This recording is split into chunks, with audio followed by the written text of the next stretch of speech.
Good evening, YouTube. Casualdude here for a quick review, spoiler free, of Quiet Place Part 2. To give a very quick preface, recap of my thoughts on Quiet Place 1, I loved A Quiet Place 1. It's one of my favorite movies, actually, of all time.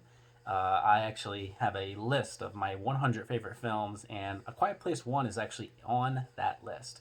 So clearly, I went into this movie with pretty high expectations. I was very hyped for it. But that being said, I mean, I was definitely a little bit nervous about the story. The first one ends kind of in an open-ended way where you don't need sequels, but hey, if you want to do a sequel and you have a story, you can definitely run with it. And obviously, John Krasinski felt that he had a story to tell with the sequel. And I'm not going to give any spoilers for this.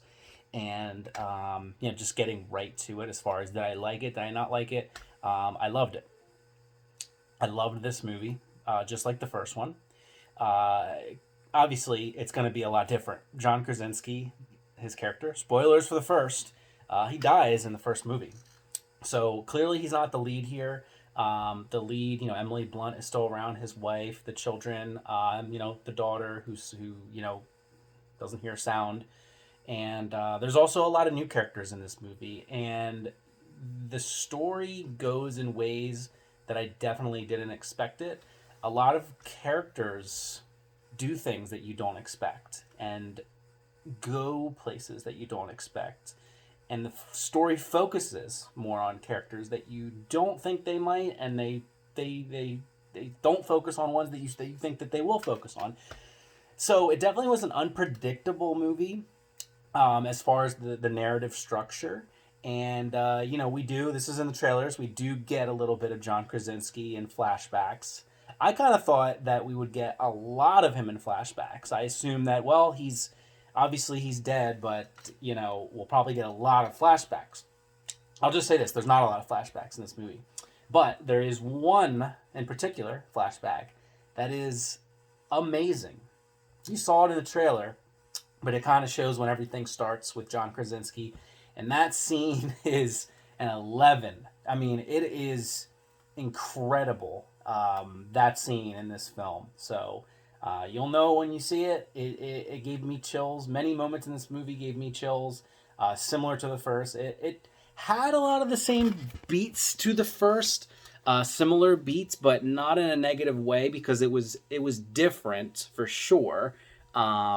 Very different type of story. It plays with your expectations. You may expect certain characters to be good people, bad people, and you're kind of going back and forth with it. In the trailers, we also see what's his name, Cillian Murphy. I don't know if that's how you say his first name, but I'll say he's a very interesting character. I was nervous about his character going into this because, he seemed in the trailer to appear to be, kind of that guy who's still living as well. And, how interesting is that going to be? Guy out, living and, making his way, and Emily Blunt's family comes across him. It plays out in ways that I did not expect. So that was really good. But anyway, I don't want to talk too long. I don't want to give spoilers. I loved this movie. If you liked the first one, go see this movie. Support movie theaters. We don't want movie theaters to close. I don't. I'm sure none of you guys do. And, one day if they ever are closed, we'll look back and regret not going to the movies and supporting them when we could. But yeah, I loved this movie. There were so many moments where, again, I had chills. Nerve wracking, a theater experience that this was. It was definitely a movie that's worth seeing in theaters. And I'll also say the ending was fantastic. Loved the ending. The beginning, fantastic. The ending, fantastic.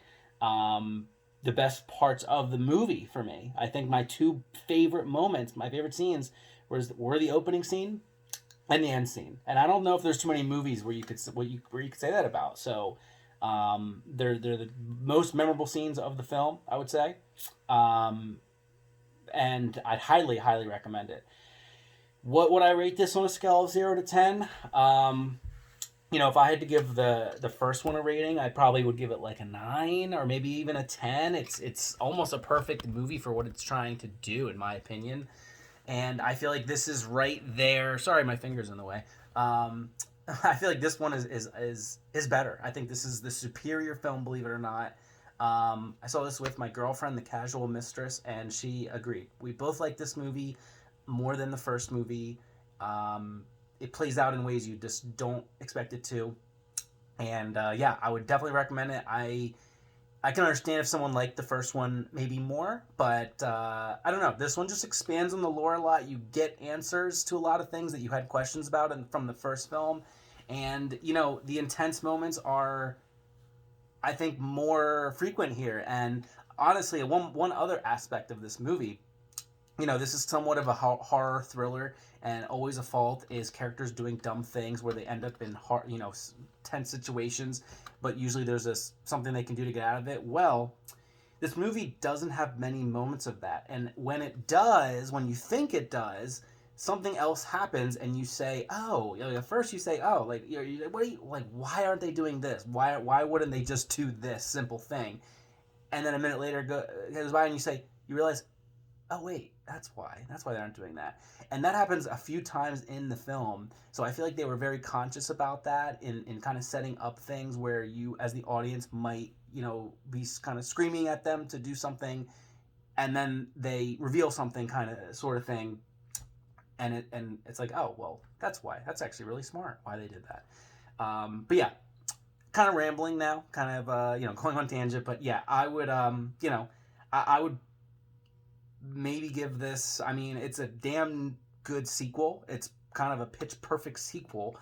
If I had to commit to something, I mean, a nine's easy for me to say. It's an easy 9. It could be a 10 out of 10, but I feel like that's, I don't want to just be giving those out. So we're gonna go with the 9. I'd highly recommend it, and yeah, liked it more than the first one. So see you guys on the next review. Let me know what you guys think in the comments if you saw the film. Talk to you guys later.